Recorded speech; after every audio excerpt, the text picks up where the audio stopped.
നമോ ഭഗവതേ വാസുദേവായ നമ. ശ്രീമദ് ഭാഗവതം അധ്യായം 4.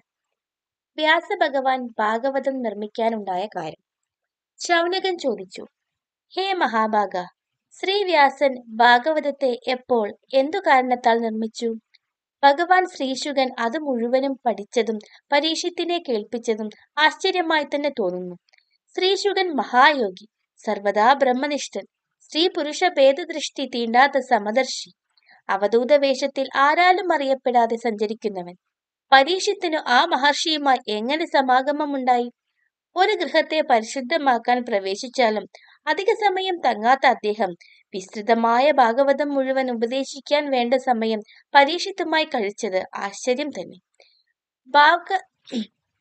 ഭാഗവതോത്പമനായ ശ്രീ പരീക്ഷിത് യൗവനത്തിൽ തന്നെ സാമ്രാജ്യാധിപത്യത്തെയും പ്രാണനെയും ഉപേക്ഷിക്കാൻ കാരണമെന്ത്?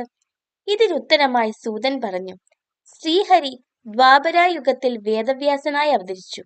കാലശക്തി കൊണ്ട് ലോകർക്ക് ആയുസ്സും ശ്രദ്ധയും മനോബലവും കുറഞ്ഞു കുറഞ്ഞു വരുന്നതായി സർവജ്ഞനായ ഋഷി കണ്ടു.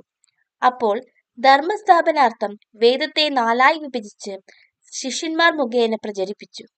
വേദസാരത്തെ പ്രകാശിപ്പിക്കുന്ന ഇതിഹാസ പുരാണങ്ങളെ ഉണ്ടാക്കി.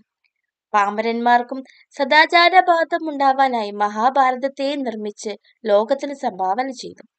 ലോകശ്രേയസ്സിനായി ഇത്രയേറെ ചെയ്തിട്ടും ശ്രീവ്യാസരുടെ ഹൃദയം പ്രസാദിച്ചില്ല. അദ്ദേഹത്തിന് കുണ്ഠിതമായി. ഏകാന്തത്തിലിരുന്ന് വിചാരിച്ചു, ഞാൻ ബ്രഹ്മചര്യ വ്രതത്തോടുകൂടി ഗുരുഭൂതന്മാരുടെ ആജ്ഞയെ അക്ഷരം പ്രതി അനുസരിച്ചുകൊണ്ട് അവരെയും വേദങ്ങളെയും അഗ്നികളെയും നിഷ്പഷ്ടമായി പൂജിച്ചു. വേദരഹസ്യത്തെ വിസ്തരിച്ചു.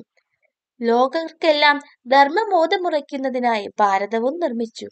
എന്നിട്ടും ആത്മസംതൃപ്തി വന്നില്ലല്ലോ. എന്തായിരിക്കും കാരണം?